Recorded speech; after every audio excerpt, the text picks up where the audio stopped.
Ladies and gentlemen, making his way to the ring now, the lone gun, Tarik. Representing Smash Wrestle from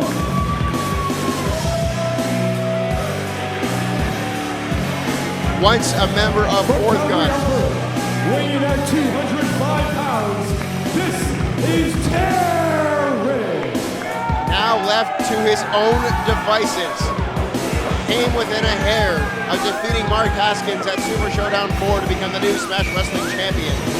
Unsuccessful in that venture, but tonight, a huge opportunity for Tarik as he goes one-on-one with a man making his Canadian debut here tonight. I can't believe I'm saying this in a Smash Wrestling ring. It's Zack Sabre Jr. Scott, you're right about that. I've never been more excited for a debut than this man, Zack Sabre Jr., one of, if not the best, pound-for-pound wrestlers in the entire world.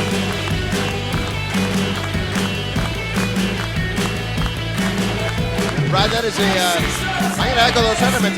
It's not a statement anymore, it's a fact. He is one of the best pound-for-pound professional wrestlers on the planet. From the Isle of Sheffield, England, weighing at 13.2 stone, the technical wizard, Zack Sabre Jr. Zack Sabre Jr. has wrestled all around the world, Scott, but tonight he makes his Canadian debut. And Tarik has a chip on his shoulder, Brad. He's got something to prove as he's not a fan of Progress Wrestling. Many believed, including Tarik and including both of us, that Super Showdown 4 was Tarik's time. A 2-year culmination from the time he was fired, the time he came back, brought Fourth Gun into play, and terrorized our company. Then breaking out on his own. Here we go. I don't mean to cut you off, Scott, but I have insane goosebumps. I never thought this would happen. We all thought it was Tarik's time to become the Smash Wrestling champion. And lo and behold, it was Progress's Mark Haskins that beat him, that stole that destiny away from Tarik. And tonight, Tarik has a chance to take out one of Progress Wrestling's heroes. And Zack Sabre Jr., tremendous opportunity in front of Tarik here tonight. Zack Sabre Jr., Brad, as we said, making his Canadian wrestling debut here tonight. That's huge. And tomorrow. And Zack Sabre Jr. showing his technical prowess right off the bat. He's got a huge match tomorrow as well as he goes one-on-one in a Cruiserweight Classic first-round rematch against Smash Wrestling's Tyson Dukes. Zack Sabre Jr. is so good, but Tarik is meeting him hold for hold at the very early going in this contest. And Brad, it's worth noting, at one point, Tarik was the most hated man in Smash Wrestling for a couple of years. But somewhere along the way, he earned the respect of Smash Wrestling fans. That's not to say that the fans like him, but at least now they damn sure respect him. And Brad, in my opinion, he's earned that respect. Your opinion's absolutely right, Scott. Tarik has made no excuses for his loss to Mark Haskins, but vows to avenge that loss here tonight. That was one of the most incredible matches I've ever seen. Then look at the cravat. Beautifully applied there from Zack Sabre Jr. Tripping the leg. Look at the torque on that cravat. Right, you got to believe that a victory over Zack Sabre Jr. would put Tarik right back into the conversation for a Smash Wrestling title shot. We even have to. Zack Sabre Jr. and Tarik. A stalemate thus far. Tarik's been able to escape from the cravat. One of the most painful submissions. Zack Sabre Jr., the third member of the Progress roster to make their Smash Wrestling debut in a match against Tarik. And that says something. It's just Tarik is kind of embodies the progress, if you will, of Smash Wrestling. He's a Smash Wrestling original, and he has just developed himself into what you see today, a well-rounded professional wrestler. And of course, a lot of that has to do with the tutelage of his Fourth Gun. Again, just to use the term that Progress likes to use, stablemates. Of course, he was under the tutelage of former champion Johnny Gargano, former champion Alex Shelley, Chuck Taylor, Drew Gulak, Biff Busick, Tarik was under the tutelage of all those members of Fourth Gun and learned so much from all those men. And hang on, Sabre caught the elbow, went for an armbar. Oh my, what a European uppercut. Oh, Tarik. This thing's boiling down. The one thing that Tarik learned more than anything else is how to be aggressive. And the cover. Displaying ruthless aggression in the early goings of this match, and that's exactly what you need to do. And Scott, just a touch back on the Fourth Gun. Tarik has taken the best part of every one of those wrestlers and molded himself into that. Absolutely. He is potentially the most dangerous wrestler in all of Canada. Oh my God! And the fact, Brad, that he developed and transformed himself in such a short period of time. And he has been in, since then, absolutely beautiful matches with the likes of Chris Hero, the aforementioned Mark Haskins. Oh, hang on. Zack Sabre's about to snap the fingers of Tarik. Tarik fighting out of it, though. Oh my God. This is as aggressive as I have ever seen Tarik. And Brad, I did not expect to see Zack Sabre Jr. pretty much manhandle this far. Zack Sabre Jr. And that's the thing, anytime you're facing an opponent you've never wrestled against before, it's hard to really scout them. It's one thing to watch footage, one thing to watch tape, but until you're actually in the ring there with them, you can't gauge how hard Tarik hits you in the face by watching a video. The only way to learn that is by getting in the ring with him. Oh my God! At the same time, Scott, you can watch as much Zack Sabre Jr. tape as you can, but in an instant he can lock on a submission from basically anywhere. As he's going to work now on the arm, trying to set up for that arm bar. Well, that's, if you give Zack Sabre Jr. a limb, he will take it and he will try to break it. So Tarik, oh my God. Tarik's strategy from the opening bell is obvious. Stay on Zack Sabre Jr. and not let him gain momentum, because you're seeing what happens when you give Zack Sabre Jr. any kind of an opening.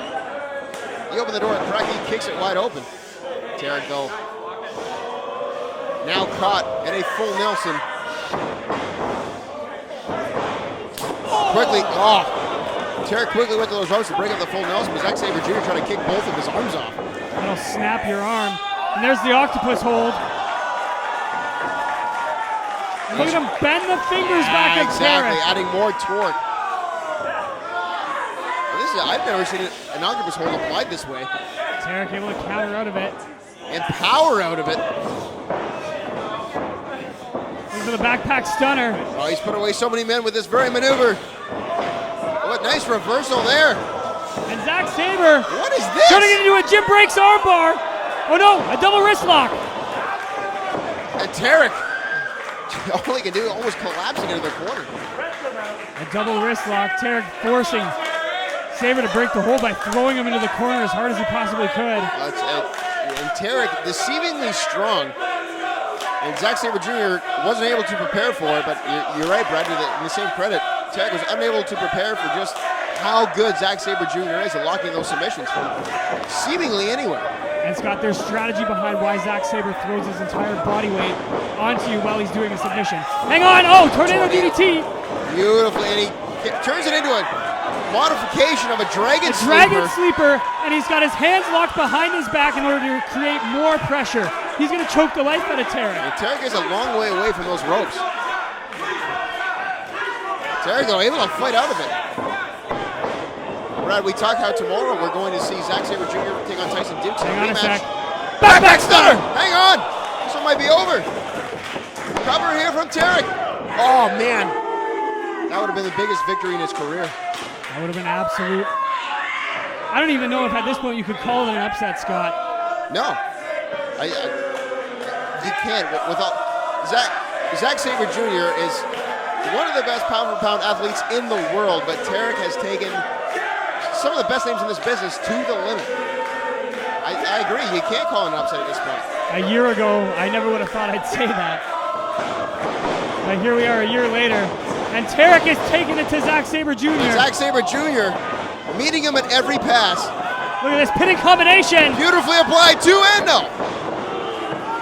I was saying, Brad, that Zack Sabre Jr. Tyson Dukes tomorrow, rematch of the first round of that WWE Cruiserweight Classic, a tournament that Zack Sabre Jr. went all the way to the semifinals of. Of course, being knocked out of the tournament by Grand Metalik. An impressive showing in that tournament. Both Progress Wrestling and Smash Wrestling were represented. And if Tarik is able to pick up a win against Zack Sabre Jr. here tonight, Tarik, it's going to skyrocket his career. And Zack Sabre Jr. proving he is no stepping stone. Into the cover. The PK into the cover. Kick out. Zack Sabre Jr. a stepping stone for no man. The PK is one of the most violent kicks in professional wrestling. We can take a look at that one more time. Yeah, almost kicking the head right off of Tarik. It's a punt right to the skull. Nothing pretty, nothing fancy about it. You can give a man a concussion. You can end a man's career. Zack Sabre Jr. telling Tarik to hit him. And I don't know if anybody on the Smash Wrestling roster hits harder than Tarik. Nobody does. I don't even know if anybody in professional wrestling hits harder than Tarik. Oh! Zack Sabre Jr. trying to break the arm. He just got punched in the face, and he's thinking to himself, I don't want that to happen again. Easiest way to prevent that is to break the arm of Tarik. Enziguri! Step up rope assisted Enziguri into the cover. Tarik, oh!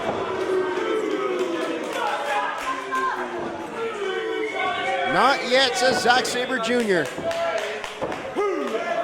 Zack Sabre and Tarik. Has Tarik had more 5-star matches in Smash Wrestling than anyone else? I would have to argue yes. Tarik is proving once again he can hang in there with literally anybody. Headbutt by Tarik. Precarious position for Zack Sabre Jr. And Scott, it's one thing. Hang on. Tarik got caught.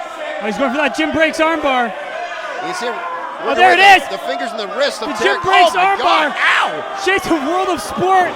He's going to rip the arm out of the socket. That hurts me watching it. You can break a wrist. Oh! And that could break a jaw. And Tarik. Oh! Throwing him off in a fireman's carry, kicking him in the back of the head on the way down. This could be it. Cover here from Tarik. 2 counts. That's Jimmy Corderas. The crowd chanting "Fight forever." Oh, I mean, yeah. Tarik to the second rope. Could be looking for the knee drop. Missing with it though. He's put away a lot of men recently with that and maneuver. Another PK. Oh my God! Tarik trying to cave in the chest of Zack Sabre Jr. Oh, Tarik caught him. Triangle choke. I thought Tarik caught him, but out of nowhere, Zack Sabre Jr. able to lock in that triangle choke. Tarik trying to fight out of it. Trying to power out of it. And Zack Sabre. Yeah, Zack Sabre Jr. sensing he was losing that grip. This is how I put away Noam Dar in the Cruiserweight Classic. Just trying to rip the arm out of the socket. Will Tarik tap out? Ah! And he's kicking him in the head at the same time too. Oh! Oh my God! He can break both of his arms, and that's it. And Tarik gives it up. Wait.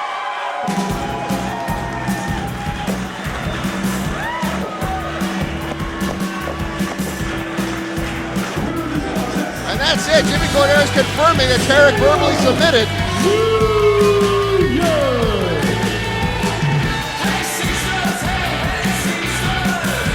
What a Canadian debut for Zack Sabre Jr. As he prepares for battle once again tomorrow night. And a rematch for the ages, only 10 weeks away from the original. I give credit where credit's due. Tarik hung in there. Scott, let's take a look at some of those replays. The double wrist lock while he was draping his entire body weight onto Tarik. The Jim Breaks armbar on the top rope, almost ripping the arm out of the socket. And the move that finally put it away, a modified Rings of Saturn with multiple kicks to the head and a modified Jim Breaks armbar attached to it. Have you ever seen a technical masterpiece like that? Well, I mean, no. There's only one Zack Sabre Jr., Brad.